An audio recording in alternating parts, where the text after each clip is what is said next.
Hey everyone, it's Kevin here. Today's video is going to be the first in a short video series where I'll be discussing basic photography elements or techniques or whatever you want to call it. And today's video is going to be about aperture. First, let's define what aperture actually means, and quite simply, it's the lens opening in which light passes through. So I've got a lens here and I can show you what that means exactly. So basically, let's see if it can focus first. All right, hopefully it focused. So a large aperture means that the diameter of the opening of the lens is really big, as you can see here. And a small aperture means that the diameter of the opening of the lens is really small.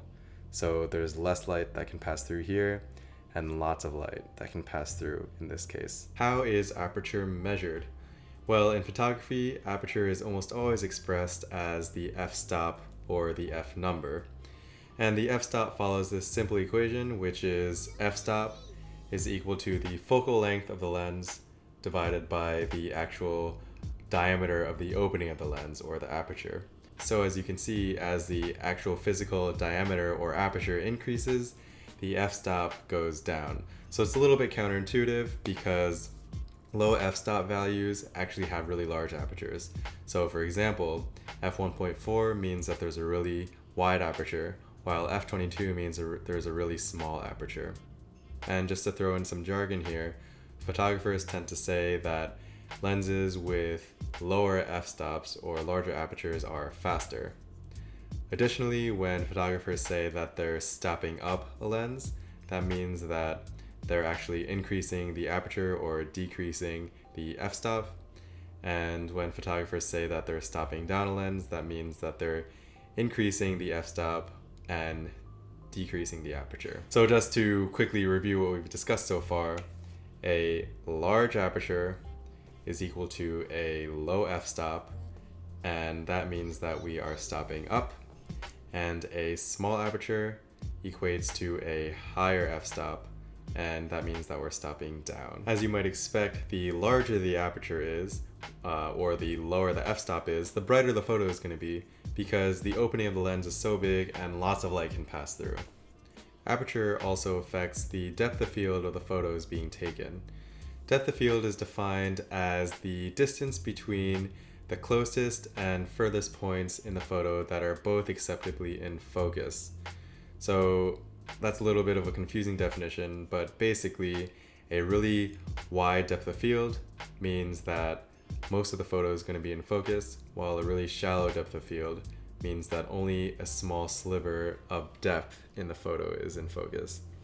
So for example, let's just take my two hands, and if we have a really shallow depth of field, then my hands are, a couple feet apart, and a shallow depth of field would mean that only one of them is in focus, and that's definitely the case here. While a wide depth of field would mean that both of my hands would be in focus, and that's not the case here. So right now I'm shooting in a shallow depth of field.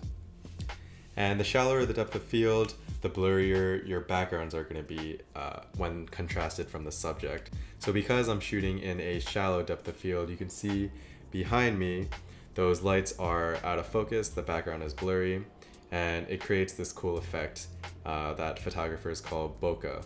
And aperture relates to depth of field because the larger the aperture or the lower the f-stop, the shallower the depth of field is going to be and the blurrier backgrounds you're going to get.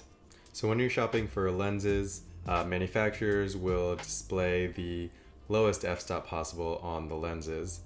And if you're buying a zoom lens, then it'll show the lowest possible f-stop within the entire zoom range.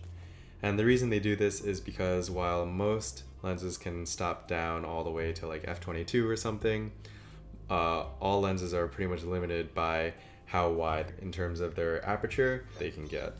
Alright, so let's review everything that we discussed here, and let's put it all together. So in order to get brighter photos, you're going to want to stop up or decrease the f-stop, which means increasing the aperture. And this is going to let your photo get brighter, and additionally it's going to blur out the background of your subject.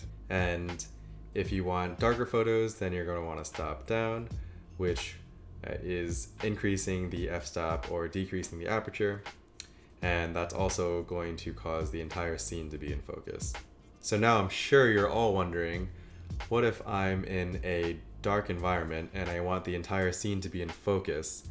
A low f-stop will, give me brighter photos, but it's also going to make the depth of field really shallow. That brings us to the topic of the next video, which is shutter speed. So stay tuned for that. If you like this video, give it a thumbs up, and if you have any questions for me, leave it down in the comments section down below. Alright, thanks guys for watching, and that's a wrap.